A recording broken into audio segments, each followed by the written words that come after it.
an India Today exclusive. Amid tensions between Taiwan and China in the wake of visit by US House Speaker Nancy Pelosi, I'm being joined by Mr. Victor Gao, who is a senior strategic affairs expert for interpreter for Shout. There's a lot of layers when it comes to the Taiwan-China relations. What are the red lines over here that you think China considers having been breached, because of which we are seeing the kind of statements that are coming in from Beijing and the kind of mobilization that we're seeing through videos that have been put out? Thank you very much for having me. You know for sure that Nancy Pelosi, the Speaker of the House of Representatives in the United States, who ranked at number 2 in line of succession, next only to the Vice President of the United States, visited Taiwan these couple of days, and China gave warning before her visit, asking her not to do the visit because it would be considered as a serious violation of the One China policy. Now, Nancy Pelosi made the trip despite of the counseling against it by US President Joe Biden, against the counseling of the US military. So this is serious stuff. She did not go to Taiwan as a tourist. She did not make all these meetings as an old grand lady in her own capacity. No, she was wearing the official hat. She was leading a large congressional delegation, and she was promoting Taiwanese independence. She was holding Taiwan out as an independent sovereign country, separate from China. This is the taboo of the taboo and the red line of the red line as far as China is concerned. So China is fully justified to feel very indignant about it, and the Chinese people are completely behind the Chinese government, because we want to achieve the national reunification. In the world, there is only one China, and Taiwan is part of China, and more than 181 countries in the world, including the United States, all the NATO members, all the EU members, all the OECD members, and great countries like India, for example, acknowledge that there is only one China. Taiwan is part of China, and the People's Republic of China is the sole legitimate representative of China. Sure. Nancy Pelosi classified as Troublemaker-In-Chief in the world. We will talk about the Taiwan question, but going back to Nancy Pelosi and the visit itself. Now, while China considers this an absolute, the United States of America in many statements have come out to say that this is not a US administration visit, but it's a visit by the US House Speaker, and she does not take orders or she does not require permission from the administration or from the president.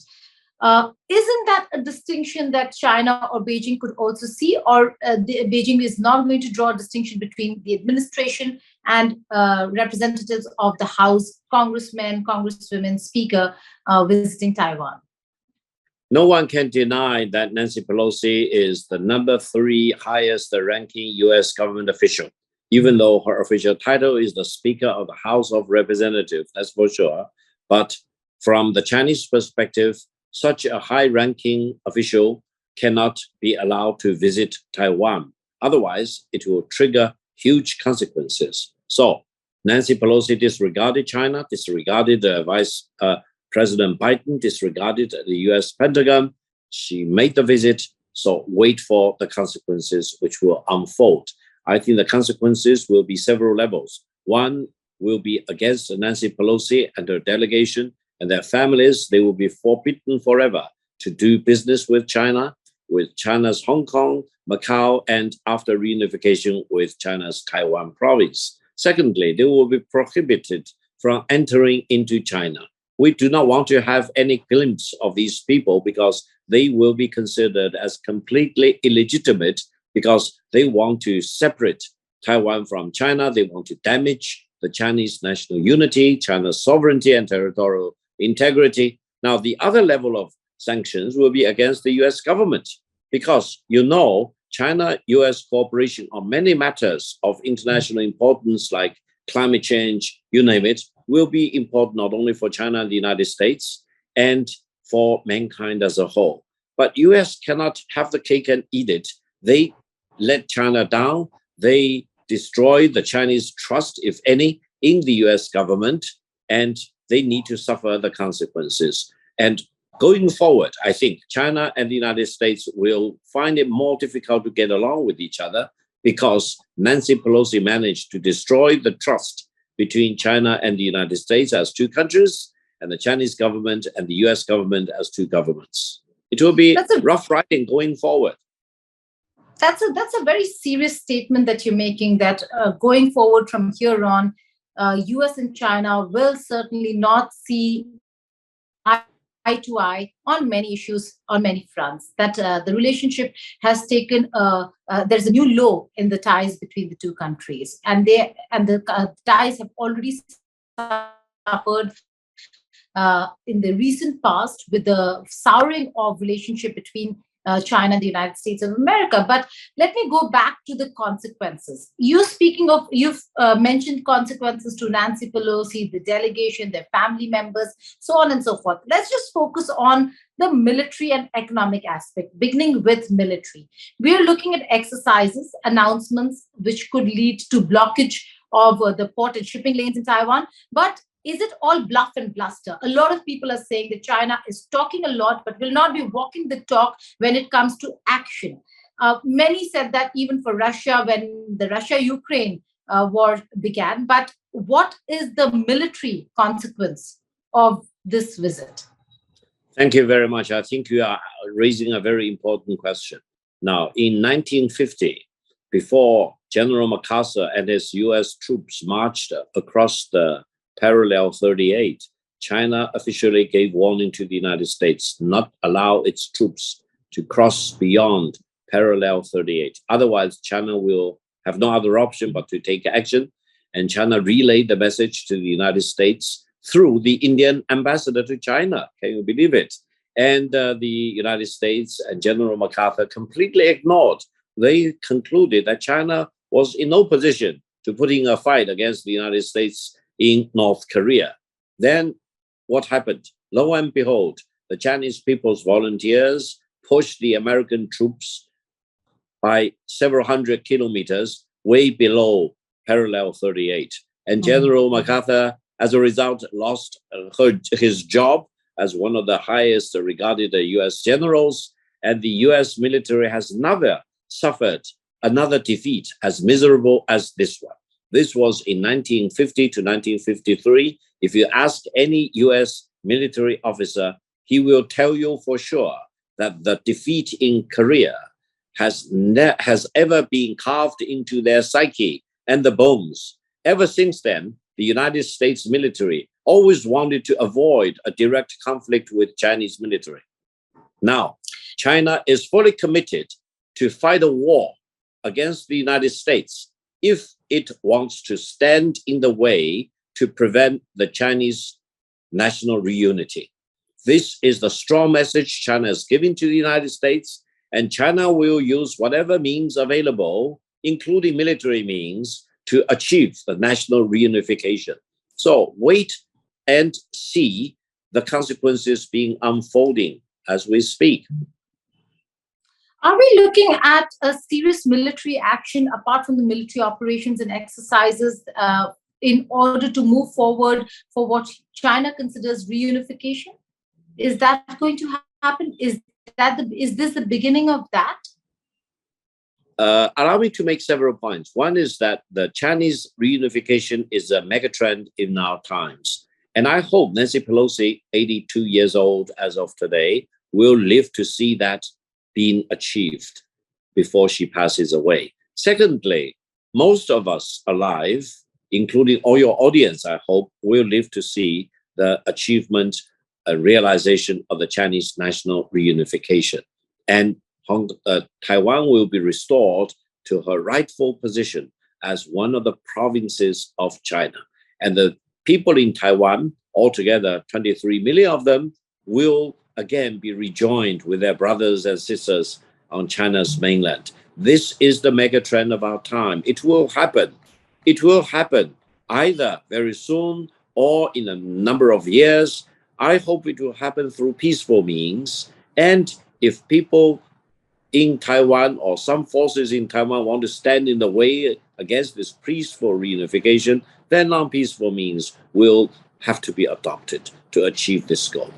But times have changed, Mr. Gao. The fact that this is not Russia, Ukraine, there are 4 US warships very close to Taiwan.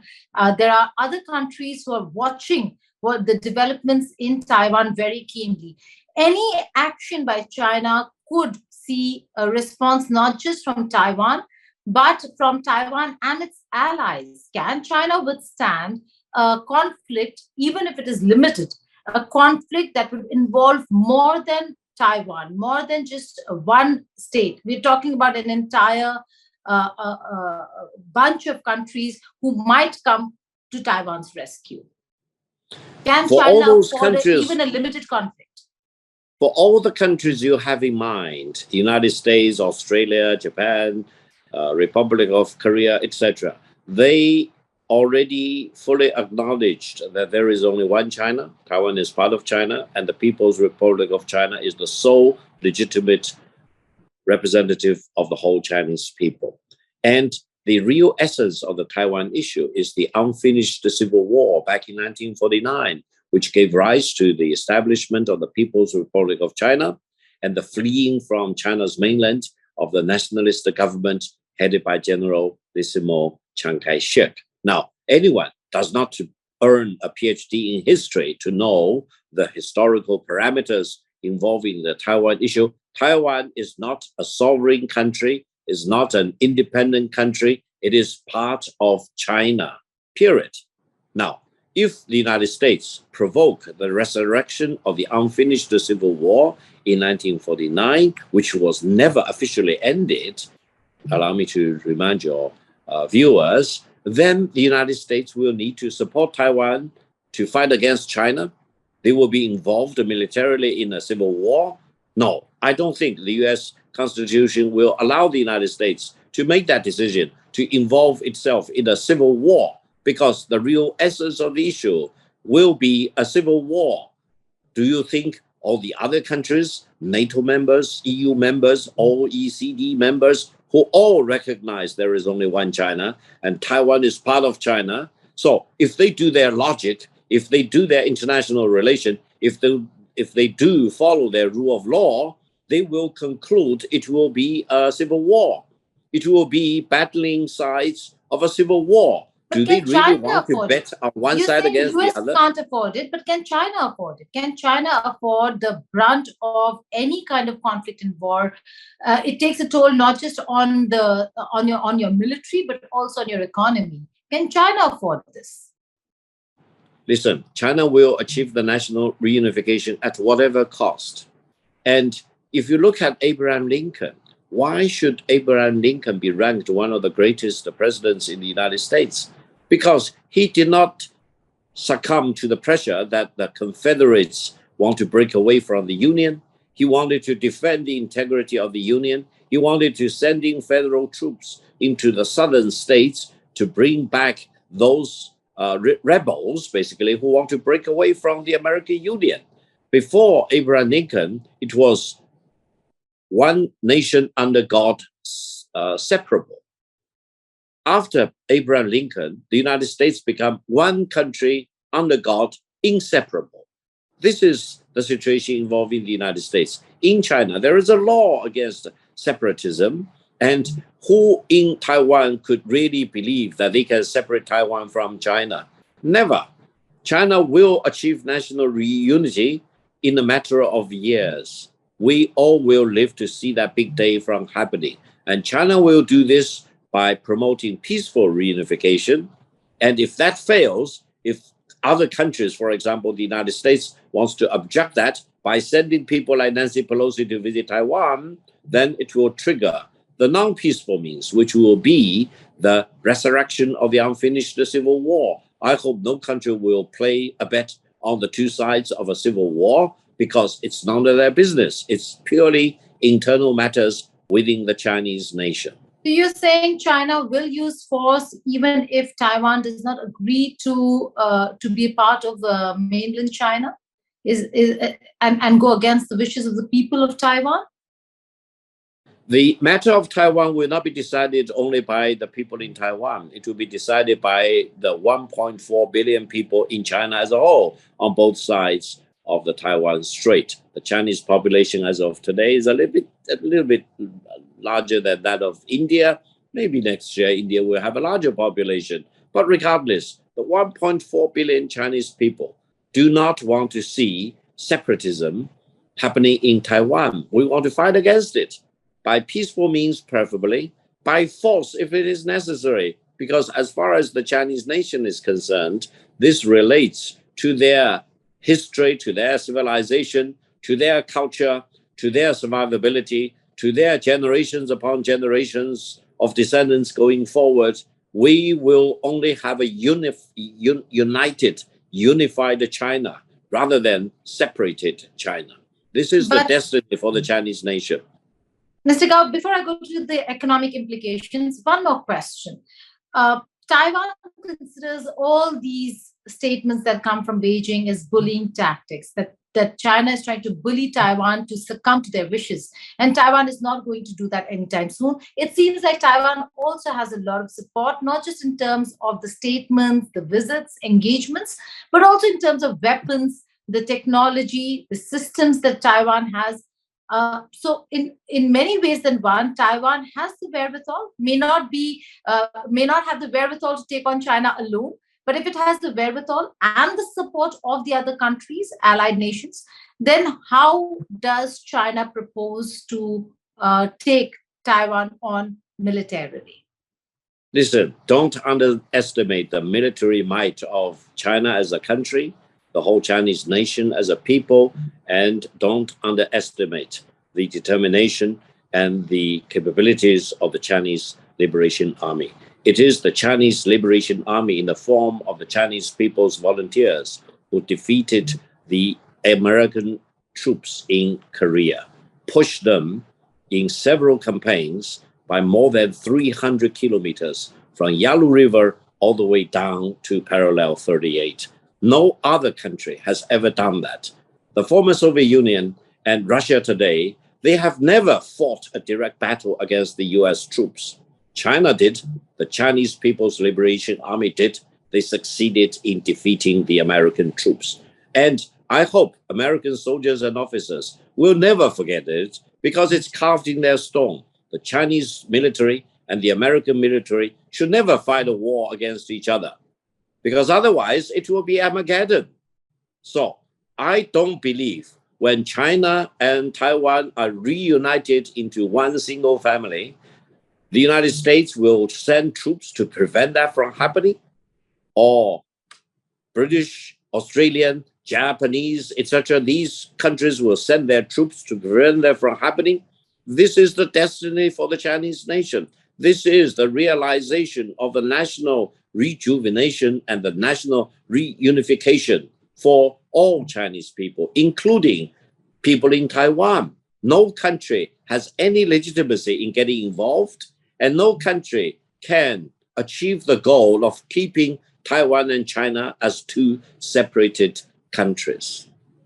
Legitimacy is a relative term. In many ways, what China is doing might not be considered legitimate by the Taiwanese. But having said that, in your reading, do you see, even if we're talking about US coming to Taiwan's rescue or other countries coming to Taiwan's rescue, politically, do you see Biden or any other country at this point in time, at this juncture, being able to, in their home constituency, being allowed to enter any war of any kind in any part of the world? Because we actually saw that happen in Ukraine, where they did not enter. Could that replicate itself with Taiwan as well? The United States does not dare to enter into Ukraine to fight against the Russians. Why? Because they know for sure, and President Biden said that for the record, that a direct war between the United States and Russia will be World War III. Now, how can anyone expect that a direct war between the United States and China, which is a very, very important nuclear weapon-armed country, will not lead to a third world war? No one will be that smart to reach that conclusion. I believe a war between China and the United States is completely out of question. It is not an option. Dr. Henry Kissinger said again and again that war is not an option between China and the United States. Why?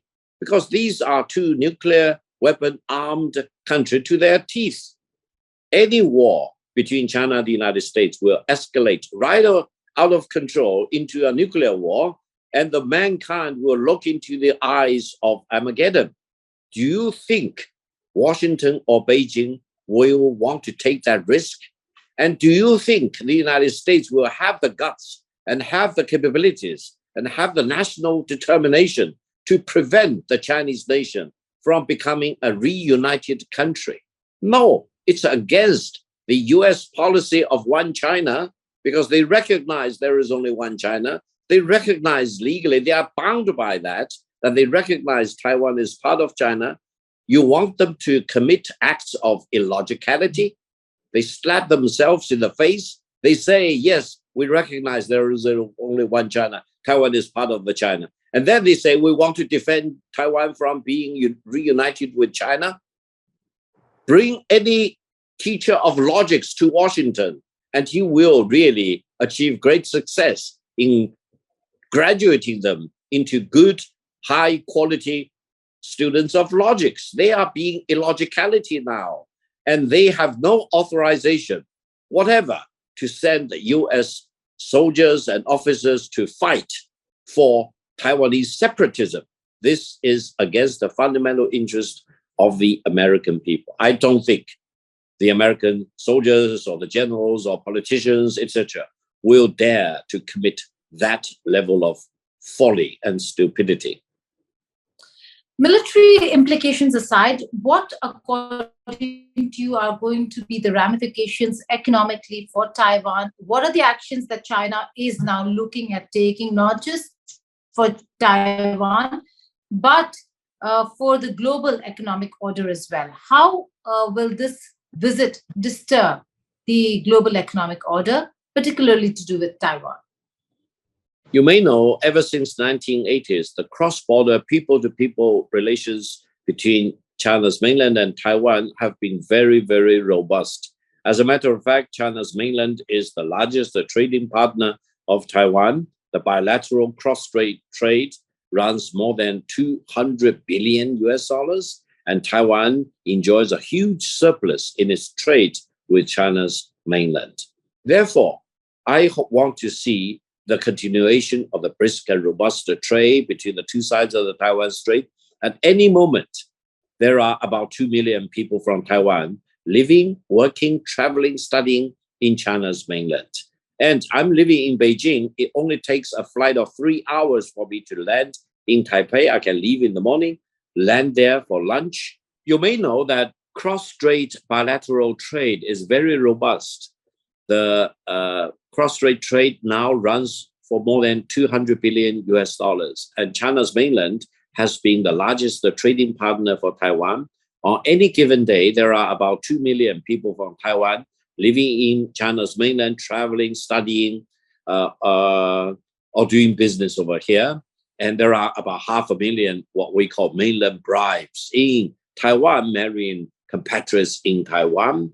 And for a person like me living in Beijing, I can take the morning flight, which covers about 3 hours, landing in Taipei, doing some business, have a working lunch, in the afternoon doing more businesses, and take the last flight back to Beijing before the end of the day. So you are talking about a highly connected two sides of the Taiwan Strait. China offers to build a high-speed railway, tunnel, highway connectivity with Taiwan to be completed by 2035. So the bright future for Taiwan, for China's mainland, and for a reunited Chinese nation are all ahead of us. I think this will really culminate in the Chinese nation's rejuvenation. I think the United States politicians probably do not want to see this happening. They want to prevent this from happening. They want to prevent China becoming a more vibrant and they want to disrupt this process of peaceful reunification. But they will be futile. The people on two sides of the Taiwan Strait will be smart enough. And people in Taiwan do not want to become pawns in the US version of the China-US geopolitical rivalries. But Mr. Gao, again, economic implications. You are talking about a lot of trade between Taiwan and China that we know of. But with the visit, the Chinese are saying that there are going to be some economic ramifications and implications for Taiwan. What could they really be? We're seeing that they've announced some import ban of some food products. But beyond that, nothing else. So is China also being careful because the markets, the economy certainly is in doldrums across the world? First of all, people in Taiwan and people here in Chinese mainland are the same people. We are all Chinese. I'm from the Shanghai region, but I'm a Chinese on top of that. People in Taiwan were born in Taipei, in Kaohsiung, etc. They were Taiwanese indeed, but above that, they are Chinese. Peaceful reunification will be achieved. This will be the best case scenario for the 1.4 billion Chinese people on the two sides of the Taiwan Strait. If reunification has to be achieved by non-peaceful means, it will be a tragedy. But I think the Chinese nation are fully prepared to pay whatever cost it may take to achieve national reunification. Now, for China, we do not want to put any squeeze on the people in Taiwan because they are not responsible for Nancy Pelosi's visit. They are not responsible for those pushing for Taiwanese independence. They are law-abiding people in Taiwan. However, Taiwan enjoys a huge trade surplus in its trade with China's mainland. We also do not want to see the Taiwanese government using the profit they gain in the mainland trade and to fund and finance their militarization and hostilities against mainland and try to prevent the peaceful reunification. So eventually it depends on a balancing act. I think we will be very much focused on those elements who want to promote Taiwanese independence, who want to covet relations with the United States, for example, who want to betray the fundamental interest of the Taiwanese people in exchange for whatever favors they may get from the United States. Now, for the United States, they do not care for the interest of the Taiwan people or people in China's mainland. They actually do not care for democracy, human rights, or rule of law. They care for their fundamental goal of maintaining their hegemony. They worry that China is rising up to replace the United States as the next hegemon in the world. China will rise up, but China sees no fun and no excitement in becoming a hegemon. China wants to deal with all the countries, big and small, as equals, and the United States wants to elbow its way to the top and refuse to deal other countries as equals. They even do not want to deal with Russia and China as equals, to say nothing of all those smaller nations in the world. My final two questions. One, the political leadership, the current political leadership in Taiwan is very clear that they will continue seeking sovereignty, territorial integrity, and freedom of Taiwan, and that they are going to protect it fiercely. We've seen the statement when President Tsai Ing-wen was flanked by Nancy Pelosi, where she said that the Taiwan government regime is going to continue defending Taiwan against Chinese aggression. And we saw the support come in from Nancy Pelosi as well. So your reading on the political leadership in Taiwan, are there any diplomatic efforts to resolve the Taiwan question? And it doesn't seem like Taiwan is going to give in anytime soon. Tsai Ing-wen is a criminal. She says Taiwan has sovereignty and independence. She is deceiving herself. She is deceiving people in Taiwan. She is deceiving the whole world. Taiwan, as a province of China, does not have its own sovereignty. Taiwan does not have its own independence. Taiwan is a part of China. This is the consensus view of the rest of the world. The United Nations and all the international organizations recognize that there is only one China, and Taiwan is part of China. Does Tsai Ing-wen believe she has the better version of truth than the rest of mankind? Does she really believe she has the better version of the truth than the United Nations and all the international organizations? She is going to bash her head into a steel wall of Chinese unity and Chinese civilization. She cannot break the determination of the Chinese nation to achieve Chinese nation's national reunification.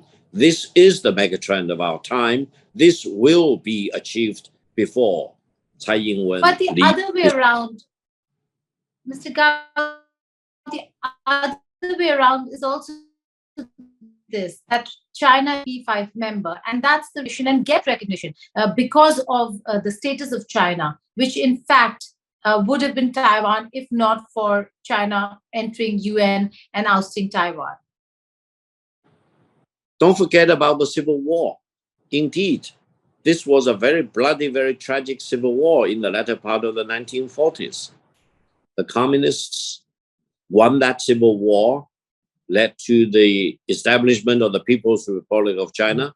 The nationalists were defeated in the civil war. They fled China's mainland to Taiwan and stayed there ever since.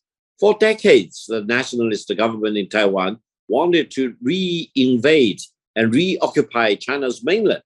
They considered the government in China as illegitimate. They want to reunify the whole China. And now we consider those nationalists as patriots, because whatever that happened, whatever different goals they had against the Chinese communists, they are patriots. They believe there is only one China, and they want to achieve a unified China. This compares in sharp contrast with people like Tsai Ing-wen. They betray their ancestor. They betray their civilization. They betray their own skin. They betray their own blood. They betray their own gene. They claim they are not Chinese. Can you believe it? This is why the whole Chinese nation are very much united behind the Chinese government and the Chinese party, because we want to hold those people who betrayed the Chinese civilization as culprits. We want to bring them to justice, to trial in China for their betraying of their ancestral civilization. But it is quite interesting, Mr. Gao, that, you know, a man, Chiang Kai-shek, who would have been rejected by China today, for some time now, there has been an appropriation and owning up of Chiang Kai-shek only because of the fact that he wanted to reunite or go back and get China under his control. Therefore, the entire justification of how Taiwan and China were all part of one nation, or the idea of one nation. Having said that, my last question to you, because this conversation can go on in a different realm altogether for a very, very long time. But my last question to you, going back to Nancy Pelosi's visit, what's your reading of why this visit? What was the timing, the choosing of this time? Anything that you can share in terms of perspective on why now, why Taiwan, and what's the idea? First of all, Nancy Pelosi has been a very self-serving politician in the United States. Her family, according to press reports, made huge fortunes by engaging in securities transactions, partially based on information she got from her work in the US Congress. This is actually illegal according to American standards, and I hope investigations will really lead to more revelation of the truth. Now, secondly, Nancy Pelosi has always been very much ideologically driven. She is not a friend of China. She hates the Chinese political system. She denies the transformation of China over the past 43 years. For example, she wants to turn a blind eye to the rapid economic development in China, which now already made China the largest economy if we use purchasing power parity, and the second largest economy if we use official exchange rate. So she is a blind person politically because she refuses to see China as it is. And she wants to hold China as an enemy of the United States. This is against the fundamental interest of the American people. Why? Because why should the Chinese people and the American people treat each other as enemies? If the Chinese people and the American people treat each other as enemies, this will be the end of the world as we understand it. And Nancy Pelosi will retire from her job as the speaker, and she may end her political career very soon. She wants to leave a legacy, for example, for her career. Now that legacy is Troublemaker-In-Chief of the world, and she will be held as an enemy of the Chinese nation in perpetuity because she wants to incite the hostilities in relations across the Taiwan Strait. She wants to promote Taiwanese independence. She wants to separate China into China versus Taiwan. And she wants to instigate the resurrection of an unfinished civil war in China, leading to loss of life. You are talking about hundreds, if not thousands, if not tens of thousands of Chinese life being lost because of a resurrected civil war. Come on. We will never allow Nancy Pelosi to succeed. She will be doomed to failure because the national reunification will happen very soon. And I do hope Nancy Pelosi will live to see that big moment. On that note, Victor Gao, many thanks for joining us here on India Today. Thank you. Thank you very much for having me. Thank you.